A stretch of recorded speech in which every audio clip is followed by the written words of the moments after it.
Judgy. This is episode 3. I'm Alexa. And I'm Nicole. Woot woot. Hey. So today we will be discussing the crusty old white bread that is Josh Hawley. I like to call him Satan. Yeah? We can do crusty old white bread too. Crusty old white bread Satan. Okay. That sounds like a succinct title for him. Feels Right? accurate. That's what it feels. Yeah. White bread, not my favorite. Okay, we can come back to this later, but I used to really enjoy eating pieces of like the middle of white bread when I was younger. That's a story for another day. Oh, me too. That's nostalgic. Yeah, but what did this white bread do? Yeah, I was going to say, I don't want to demean white bread like that. So, Josh Hawley, current Missouri senator who had a book deal with Simon & Schuster. Okay. Pretty big publisher, right? His book was set out to come out in May until they pulled it after Hawley seemingly supported the attack on the U.S. Capitol. I don't know if you had a chance to see that, but it... Just a casual news. Yeah. Just barely happened. Got some airtime. Yeah. These angry mob of writers unhappy with the outcome of the presidential election attacked, and they thought, you know what, this is the way to get Trump back in. I too like violence. Yeah. Is that what you do when you get upset? You're just, let me find my local federal government building. I look for a pitchfork, probably not a old Confederate school. flag, maybe a Beyonce flag, and I storm places. Yeah? Yeah. That sounds great. I'm sure you got a lot of followers. I bet Beyonce has such a following too. The Beehive is fucking insane. People would see that and be like, what the fuck's going on? I would run. Quick, If get I your, saw the get your Beehive fucking coming for Beyonce me. flag. Yeah. We're going to war. You're welcome. Well, anyway. Can't wait to talk about Josh Hawley then. JTZ. Sounds like it'll be good. Okay, but before we do, Yeah. let's recap. How has your week been? It's not been great, to be honest. I'm, like everybody else, struggling with the pandemic. And so I'm really trying to like reevaluate how I handle my stress and my boredom. How self-aware? Yeah. And it's 2021, right? So it's like, new year, new me. Yep. So, I often have a headache at the end of the day because we've been staring at computers all day long, right? Writing emails, whatever, doing video calls. So I've been trying to break away from the tech at the end of the day and read a book instead. Whoa, fancy. Which is great. Books are fantastic. You learn a lot. I know CEOs read like 60 a year or something crazy. I'm on my first of the year. It's just giving me more of a headache than technology is. So I now have to like reevaluate my plan. What are you reading? Is it in English?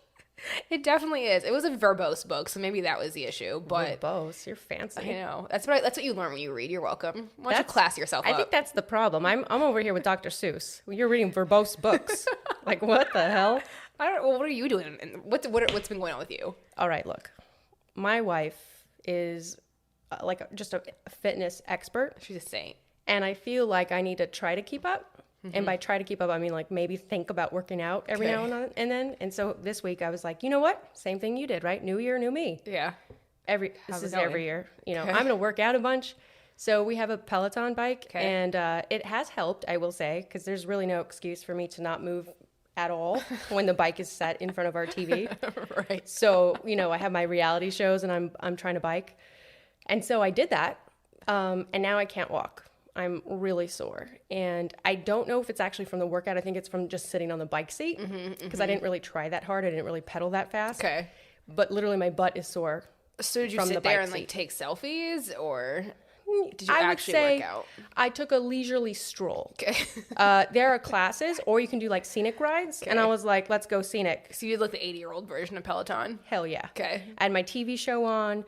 I was watching like some, trashy reality show. I may have gotten distracted. Maybe I wasn't pedaling the entire time. Okay. I don't know. Look, my ass is sore. Is it sore from actually working out? No, it's sore from sitting down, but that's not the point. That's how my week's been. Also, I have a challenge for you. I know that you've recently been rewatching Jersey Shore. I would challenge you to work out when they're doing gym tanning laundry. And so then maybe you'll feel like this is a group class, like we're in this together. They are my heroes. That's actually a good point. Who's your favorite? Pauly D. Oh, so good. I love them all. He's amazing. But I love Pauly Everything D. about him. His hair, the chains. You got to respect a man who hasn't changed his hairstyle since like birth. Right. So the spikes just poked his mom on the way out the Yeah. entire Poor, time. oh my God, the poor woman. Yeah. Right. But he has like a hair product now, and he's always promoting it. And it's like a hair. I don't actually know what a gel and a hairspray. Okay. He puts the gel in and then sprays it like for 10, 15 seconds. Okay. I'm just like, what? His hair has to be falling out in like Yeah. batches. Where is it coming? Like, where's the hair coming from? Yeah. I have so little hair, and this motherfucker is walking around with a beautiful set of hair.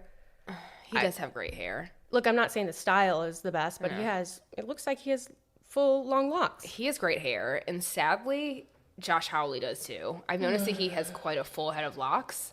Oh, yeah. And it doesn't feel like he quite deserves such. I mean, I'm sure karma's coming from it for him, and he'll, maybe have like a real fast bald spell. Receding hairline, maybe. But we can only hope. He too has a strong, hair situation. He does, and he has a smile. Right. I was like, God damn it, you look like a politician. I know. He's one of those people too that if I saw him, I was like, you can go either way. You could be a liberal or a conservative, because there's some people that I think look purely conservative, like Mitch McConnell. Don't talk at the same time as me. Mitch McConnell, you're like, you motherfucker are hard right? But there's some people where I'm like, I could really see this going either way. Yeah. Like when I first saw him, I was like, oh, he's articulate.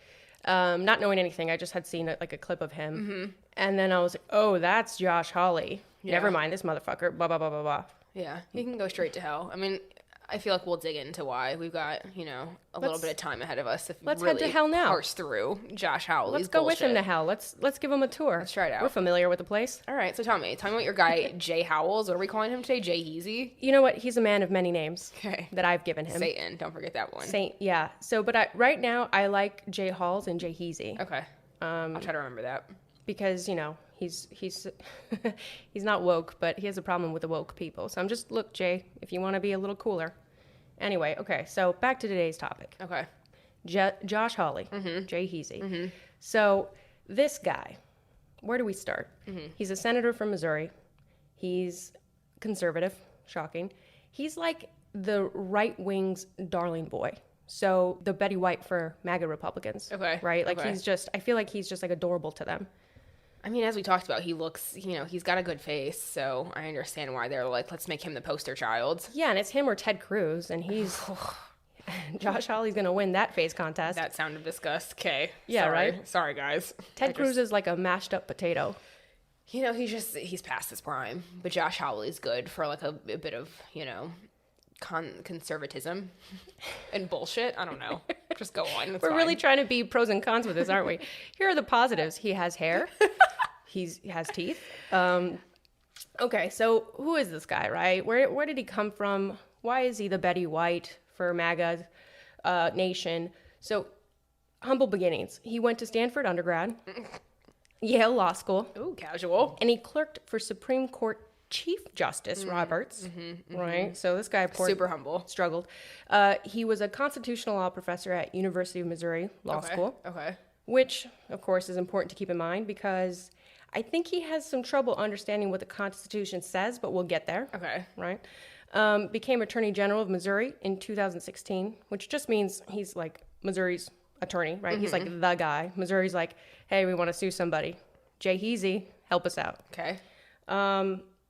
And then, of course, he became Senator of Missouri in 2019.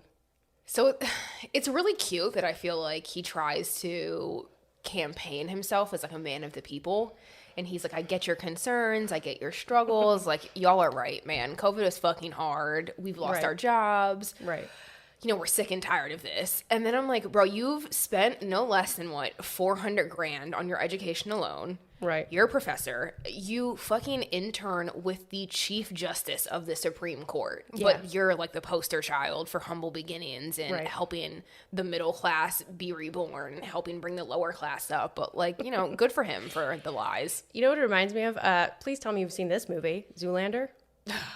With Ben Stiller? Yeah. Right? Remember, he's like this male model. Yeah. And he has a tough time. I've got the black lung pop. Exactly the scene I'm going for. He like wants to go back to his roots. Yeah. So his dad and brother work in the coal mines. And he like tries to be a coal miner for like 2 seconds. Yeah. And then he's like, I got the black lung. He's great. That's this guy, right? He's like, coal miners, I got you. Like, it's like, no, bro. Like, really? That pedigree? He, like, drives back home in his Range Rover and has, like a team of support staff waiting to, like, warm him up and make his meals. This guy definitely has a support staff because, right, how do you get this big? You have donors. Right. How do you get donors? I don't know. You become Josh Hawley, apparently. Okay. So he has some fun political views, as we both could imagine, right? This is not the place to get into Give them. us a sampling. Just give the people a sampling so that they understand like who we're about to talk. Pulling my leg. You're pulling. Okay. Fine. You know what? The people want more of me. Sure. I can share. Okay. So he supported Trump diverting $3.8 billion in Pentagon funding to build his precious border wall. Because, the biggest threat to our national security is a bunch of Mexicans invading the U.S. to sell fruit, clean houses, and make your lawns perfect. I also love it how this is like it's not even like a veer off. I watched this fantastic documentary about how some towns in the South were basically saying like, we're not going to let any immigrants come in and take our jobs anymore. And so, the people who were in the town then had to go do the jobs that these people were doing. And they were like crying out in like farms, picking up watermelons and picking fruits. And I'm like, so they're stealing your jobs? Do we want to rehash that convo again? Right. Or how we feel about the wall today? Right. And the people that are yelling this, like, okay, I get, I don't even get it actually. I'm trying to be fair, but I feel like I am being fair. The people that are complaining, what, you're Josh Hawley? You're gonna, because he's gonna be like, they're stealing our jobs. I'm like, sir, you clerked for the Supreme Court Chief Justice. Do we think Pablo's hopping over the border and is gonna take that clerkship? He's probably also one of those like fucking, just complete. It's like an oxymoron with him, right? Like I'm sure he has a support staff, as we've talked about, who probably have some people on it who like are getting paid under the table because it's cheaper for him. So totally, he's definitely taking advantage of the situation. But okay, fine. So that's gross. What I feel like he's got some other things up there. Yeah. Okay. So he says, this is one of my favorites actually. Human trafficking is a result of the American sexual revolution of the 1960s and Hollywood, which encouraged premarital sex and the use of contraception. Did Hollywood encourage that? Apparently. I would love love proof behind that statement. Hollywood. The conservatives love to just be like Hollywood. Also, was he even alive Hollywood in liberals. 1960? Like, where are you getting this from, my friend? He's 10 years old. Yeah.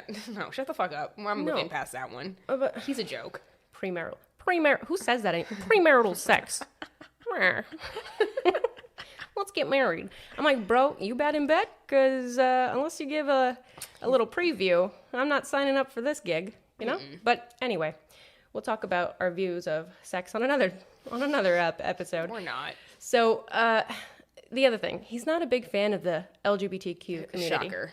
Yeah, Shocker. I know. I got really sad about this one. I was like, really? Were you expecting more from somebody who wants to build a wall and is blaming premarital sex on Hollywood? I don't know. Some conservatives. He almost sounds like he should be like the QAnon owner. Yeah, he should. Maybe he is. Honestly, who knows? He could have like a pen name for that.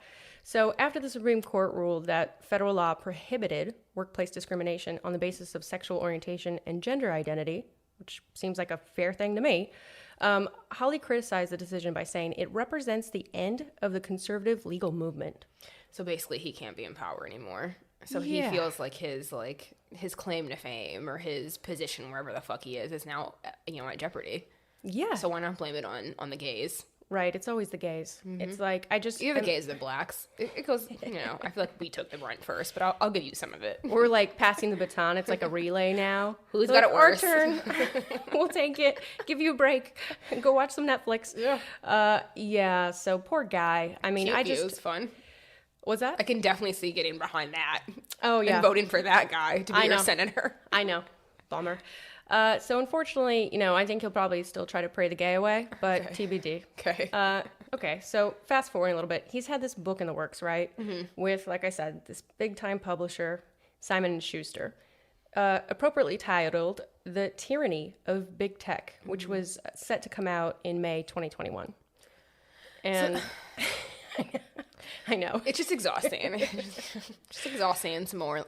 Because I feel like every time Josh Hawley has a moment, it's because he's posted something on Instagram or he said something on Twitter, or like he's, had this moment where somebody's posted like a video of him on YouTube and suddenly it's all over the internet. So like you're using all of the big tech that are apparently, tyrannical to be who you are. Right. And to get your face like out into the world. It's an ugly face, but it's still out there. Right. Because tyranny is only unfair if it's being used against you. Mm-hmm. But if you're wielding the tyranny, then hey, sign me up.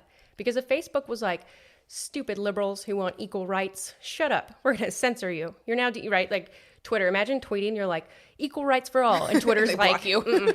that's Delete. That's unsavory behavior. You know, I can imagine Josh Hawley coming up and being like, that's not fair. Blah, blah, blah, blah, blah. Like, no way, bro. No. If Twitter was like that, you'd be all for Twitter. And then oh my God, you'd be like, that's their First Amendment right, which we'll get into, which We'll come back to that. little preview, that's not what the First Amendment does. But also, like, larger conversation on whether publishers should even be publishing books by people like this, right? I mean, we obviously know Trump and Melania are now out of the White House. I mean, as is Pence and Karen, most appropriate name ever for Pence's wife. Karen. Bye, Karen. Of course she's Karen. But, like, they're all out of office now, right? So you know that their moment is coming where they're going to have these memoirs. Oh, my God. And I'm always on the fence of, like, I guess we haven't had anybody this controversial, so I can't say always, but I'm now in this position where I'm like, should publishers be taking on these people's books given, like, the past 4 years that we've gone through and just the insane things that they've done and said? Right. I think, you know, what's interesting, and I kind of see probably where he's going with this tyranny of big tech. It's actually kind of ironic, right? Because I actually think big tech is what has given voices to so many people of color and people that in the past have not had a voice, because before technology, before the internet, we relied on publishers, the printing press, newspapers for news, right? And so back then, they want to make money. They'll print a story. That's what it's about, right? But now with social media, we have more access. And we can see things, we can post things, we can share opinions. And now it's like an interesting time, because I feel like as new generations come up, we're holding people accountable to a different standard. In the past, it was okay for purposes of making money to publish whoever you want. But now, morality is a thing. Sorry. I mean, some people call it cancel culture. And granted, some stuff is like, okay, let's give people a break. But then there's some stuff where you're like, should we be giving like more of a platform to the KKK?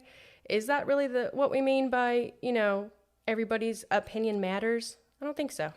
Dollars at some point shouldn't matter when it's really harming people. They should just they should just start their own publishing company on their own island, and just all of the KKKs and the racists, and just go somewhere else. I'm tired of you. Yeah. In outer space somewhere, like another galaxy though. And then like put super glue, seal it back up, and they can't come back. I heard there are some people who are building some jets. Maybe Elon Musk, maybe some other billionaires in the world. Maybe they can like fund one and donate it to the world, like the society at this point, and just send them all out there. Yeah. We don't need them anymore. Fuck it. I'm sure they would like it. Josh Hawley can have Josh Hawley Planet and have his tyranny there. And he can publish the tyranny in big tech. Speaking of tyranny. Yeah.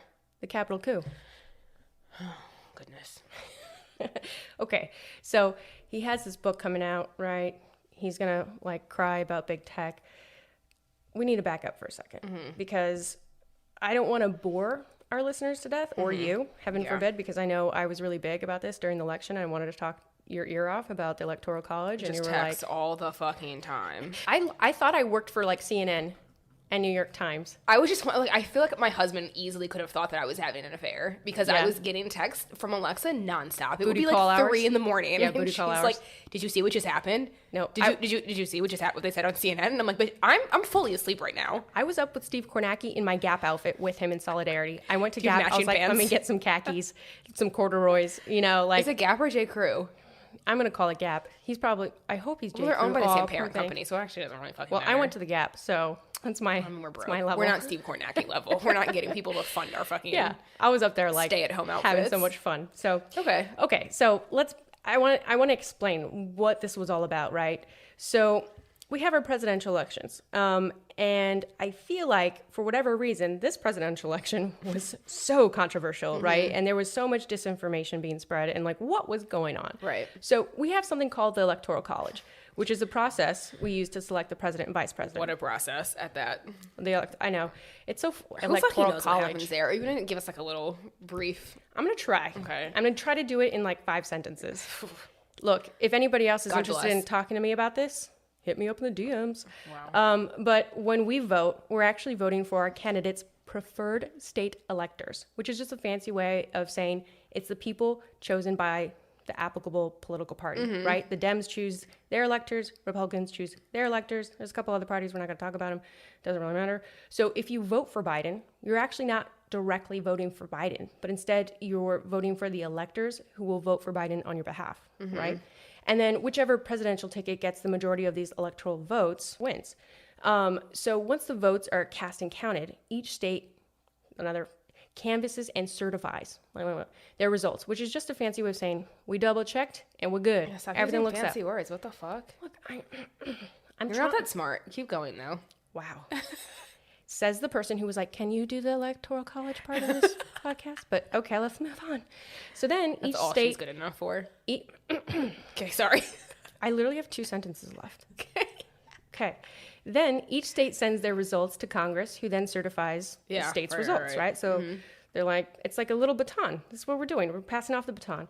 So historically, Congress's certification is really just a formality. They don't get involved. They're just like, okay, states, we trust you, right? And then they're done. But not this time. Why? Because Trump was throwing tantrum after tantrum. Got the lovely orange man. Yep. Right? He was killing it. He was really crushing it, spreading just fucking bullshit about what he thought happened in the election. Right. Fraud. Via big tech. I Fake just want to news. throw that in. It was all via big tech. It was via Twitter. Twitter. His Twitter thumbs were on fire. Yep. Twitter fingers. And he is over here talking about there are lost votes. And where my favorite was when he was like, where are they finding these votes? Sir, can we talk about how mail-in voting works? Like, Right. They're not finding them. They've actually just been mailed in and sitting in bins since you let anybody count them until election day. But okay, let me know. Yeah, I love it. They were like, the illegals are mail-in vote. I'm like, they're just trying to hop over your $3.4 billion wall. You think they're getting papers and pens and well enough to imitate a real like ballot? You Also, think this is not like Easter. Like nobody's out in their backyard like searching for votes between like trees and bushes and like under rocks. No, I saw Pelosi. I saw the footage. She was like in a treehouse, a kid's treehouse. She's like, oh, motherfucker, I found 5 more. Dashing votes and eggs. Okay. Right. Okay. So, fraud. So there was a sizable group of Republicans from both the House and the Senate, loyal to Trump, wanting to contest Congress's certification. So just trying to really buy time so that they can investigate, in quotation marks, right, all these claims. And Hawley, of course, was at the forefront. Like he's the one, like Trump's favorite pet, I feel like, right? So, which is just funny to me because they want more time to investigate. I'm like... He was definitely the kid in the front row of like elementary school who'd raise his hand to every single question and was like definitely the class snitch. Right. He'd be like, Miss such and such, like somebody broke their pencil and like stashed it in their desk. Right. Or like somebody pushed somebody else. What do I do about it? Yeah. Such a dork. Yeah, he's a dork. What a fucking dork. I'm getting like my new, like I feel like an Italian, like East Coast mom. Like, what a fucking dork. Just relax. Are you going to talk to your kids like that? Maybe. Okay. It'll make them harder. Yeah, so anyway, I just thought this was hilarious, right? Because Trump's campaign filed and lost over 60 lawsuits contesting the election. Yikes. And they had a couple recounts, right? Just a few. Just a couple. It cost them like millions of dollars. And nothing, Nicole. They lost one lawsuit initially, but it ended up being overturned when it rose up to the Supreme Court, state Supreme Court. And what does overturned mean? I feel like you're really on a fancy word. Fucking Okay, tirade says today. the girl who reads verbose books. Wow. So overturn, right? You got the court systems, and okay, I'm not an expert, right? I'm a little transactional attorney, but from what I gather, you have different levels of courts, and so when you file a lawsuit, you're going to go to the kind of the first line of defense of courts, right? So you're going to litigate, and then if you don't like the outcome, you can appeal. And then it's going to go up to the appeals court, usually. I think New York's the only one that has, like, calls it differently. But backwards, yeah. Yeah, we won't get into that. So you go to the appeals court, and let's say you lose again, and you're like, no fair, I want to try again. Then you appeal again, and it'll go to the Supreme Court, and then that's the ultimate decider, whether it's state or federal. So what Alexa's trying to say is Trump got all the way to the top, and they were like, go sit the fuck down. Right. Like, please stop sniveling, you little fuck boy. I think that was in the official opinion. I think that's what they said. I mean, I would have put it in there. And been like, XOXO, Gossip Girl. Ooh, mic drop. Yeah, and by the way, let's keep in mind that judges are always supposed to be like nonpartisan, meaning like they're not supposed to affiliate with either left or right, Democrat or Republican. But let's be real, that factors into it. And these are judges and justices who were from both sides, right. And nobody found anything. But yeah, no, still fraud. Okay. So Now, fast forwarding, January 6th, the day Congress is supposed to certify these election results, you have a pro-Trump mob storming the Capitol after leaving a Trump rally just, down the block. And could you imagine anything scarier? Like, no. What if you're just out getting your fucking morning coffee in DC, like in DC? You're like, bum, bum, bum. Ooh, And Starbucks. you see like a fucking like street of red hats coming at you with Matt Confederate MAGA. flags. Yeah. Oh my God, I'd be terrified. I might pee myself. You love to pee yourself, huh? This is not the first time we've talked about you peeing yourself. Okay, context. The listeners are going to really think that I wear diapers. What are you talking about? I've never peed myself in my life, other than when I was a baby. That's really offensive. That's not true. I'm going to sue you for defamation. Let's move on. So the mob is incited by Trump. There's no way you can say that they weren't. And a couple other conservatives. And there's more evidence coming out now that they actually had this all planned. So, okay.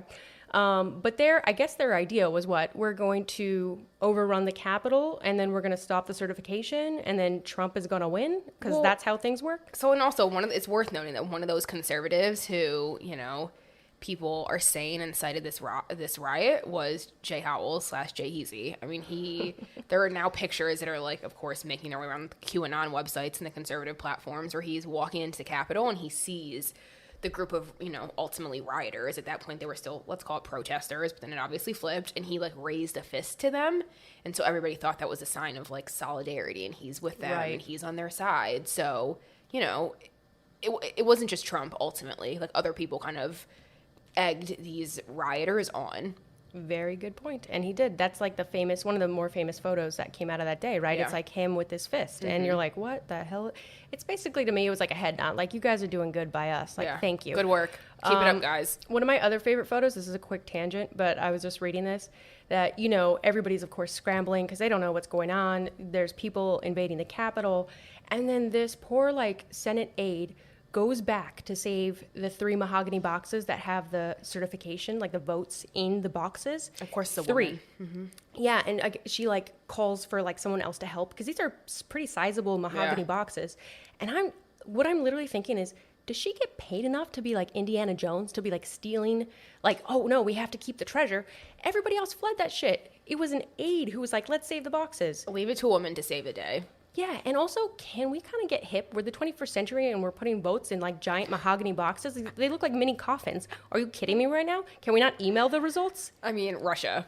Yeah. That's all I'm going to say to that. Russia and China. So, I don't know. Anyway, it was just funny. I'm like, imagine you have the Capitol storming. You're like, oh, my God, I'm fearful for my life. But there are the votes. What if these people got the boxes? I mean, also, shout out to the girl who was like, one of the women carrying, let me not say girl, one of the women who was carrying the mahogany box was wearing like a black leather skirt and like a black turtleneck and heels, and I was like, get it, girl. You killed it. You saved the day and you look fly as fuck. Like, saving democracy you're welcome. in style, bitches. Listen, I like it. Okay, anyway. So after the coup, right, they end up resuming their session later that day. And so the original group of Republicans that were going to contest, some of them end up saying, you know what, in light of today's events, never mind. And good for them, like, be reasonable. You just literally had the Capitol stormed. Right. But who didn't back down? Yeah, boy. Judgy.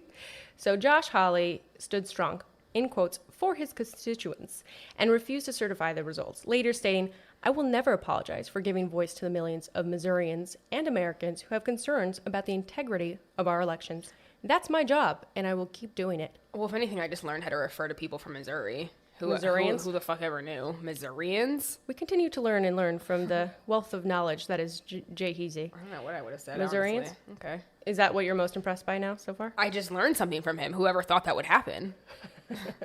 So, +1 for you, Josh Hawley. Right, and I want to learn more from this guy because I just don't get it. I'm not following, like, the integrity of our elections. So, and he's Mr. Constitutional Lawyer, right? Mm-hmm. Like, you're telling me that a giant Cheeto who somehow made it into the White House for 4 years and called himself president and said, no fair, I lost, fraud, with no evidence at all.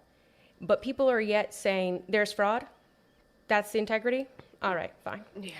So the day after the attempted coup is when things kind of hit the fan for Jay Hawley, right? So Simon & Schuster drops the book. Okay. issuing this statement, right? Yeah. So they basically said, we didn't come to this decision lightly. As a publisher, it'll always be our mission to amplify a variety of voices and viewpoints, right? Blah, blah, blah. At the same time, we want to take our public responsibility and can't support Hawley and what he's done, and it's dangerous, blah, blah, blah, right? So Hawley then says, this could not be more Orwellian. Let me be clear. This is not just a contract dispute. Don't forget, this is a man of the people saying Orwellian. Yeah. It's a direct assault on the First Amendment. I will fight this cancel culture with everything I have. We'll see you in court. We'll see you in court, bro.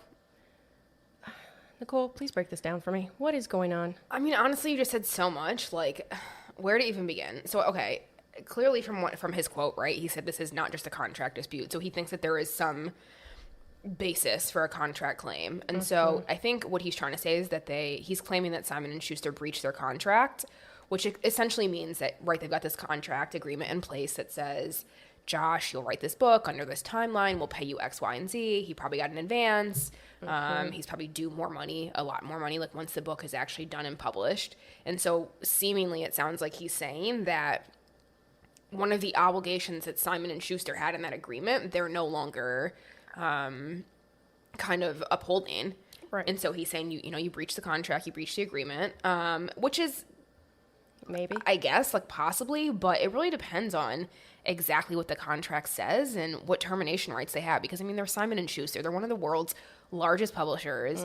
There's truly no fucking way that they didn't have some, section on termination rights, which I would almost take it a step further and say that it probably has a morality clause. And so morality clauses are provisions and agreements that basically allow typically the bigger party to terminate the agreement for actions that they think are like unethical or unseemly or like something that they think will ultimately be worse for their reputation. And so they write them, I mean, as you know, pretty broadly to cover like really anything. So it could be like if you violate the law, like let's say you get caught drunk driving. I mean, that's a violation of the law, obviously, besides the ethical, kind of optics of it, or, any other behavior that like might subject them to like condemnation by the public. right. And apparently these like morality clauses, I was looking it up when we were getting ready for this episode, they've only really been around since the 1920s. And they have only really come into publishers' agreements in the past couple of years. So I would bet, I guess, given the timeline of when he started writing this book, that contract probably had it. I don't know. What do you think? Yeah, I would think so. I mean, what we do is a little bit different, but I know that it's important for us to have those types of clauses in the entertainment industry when you're distributing stuff that's in particular representing a person, a brand, right? Because we as studios or publishers or filmmakers or whoever it is, you can't control the people involved with your project, right? And so you want to protect yourself, your reputation, your project, so that hopefully if someone really messes up, you don't have to just pull the plug on your project because of bad press. You can kind of sever ties with the person that kind of messed up. I don't want to get into it, but this is very reminiscent of the Me Too movement in Hollywood, right? So that kind of stuff where you're thinking, all right, we gotta, this is unsavory behavior. We need to move on, right? Yeah. But, the other thing that came to mind for me was, not that this is necessarily alleged by him, but for the record, I really doubt that no one can force Simon & Schuster to actually distribute the book. If anything, they'll pay him out some money and we'll call it a day, right?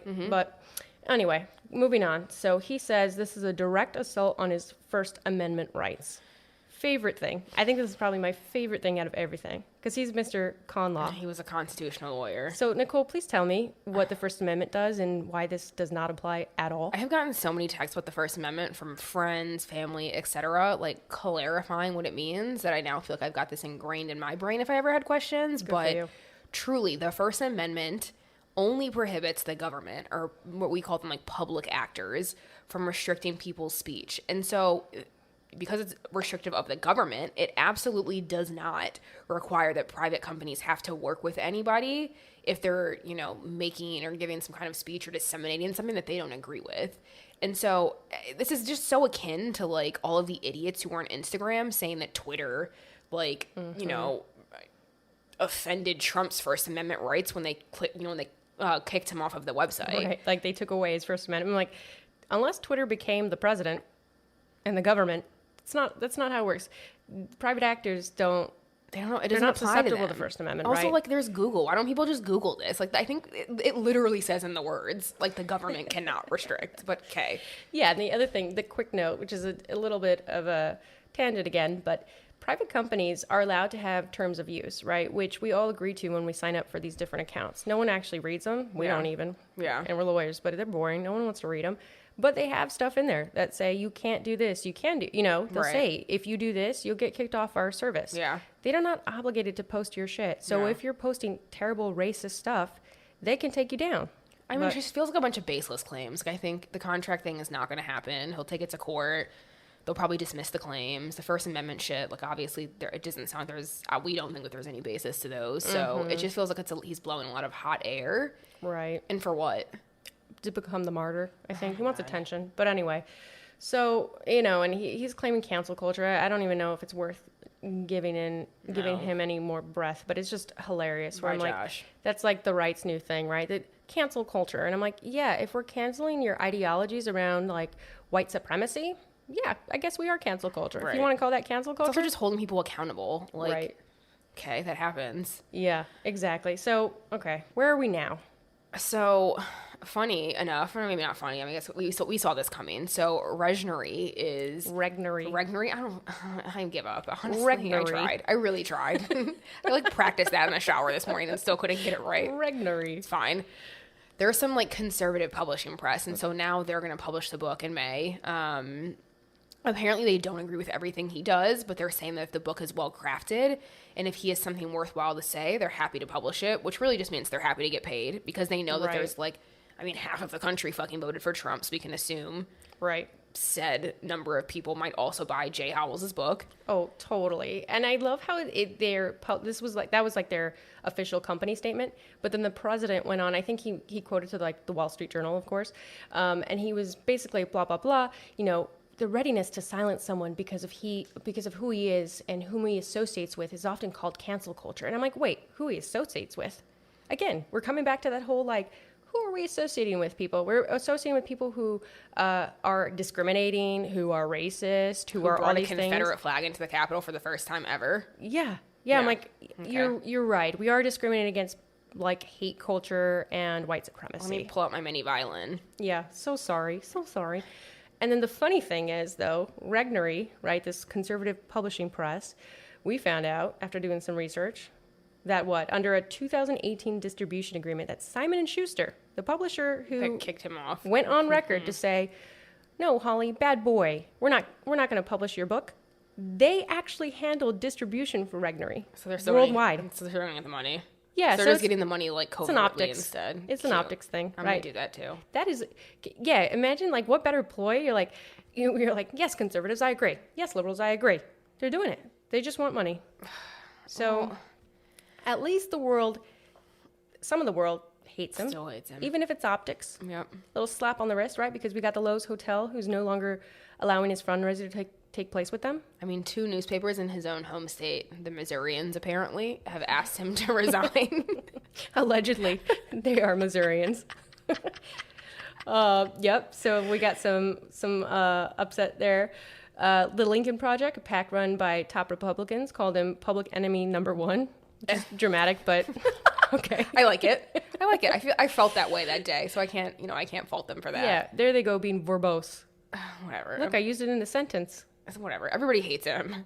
So, okay, Jay Howley is obviously a foul human being, right? Yep. And he raised his fist. He supported the rioters. He's got this stupid book about all the big tech that he uses and hates. So, all of these things being said, what sentencing are we giving him for being Satan himself? This is going to be my favorite segment. We'll see if we come up with some more, but now we get to talk about these people, sentence them, and then talk about this prison personality, right? So let's see.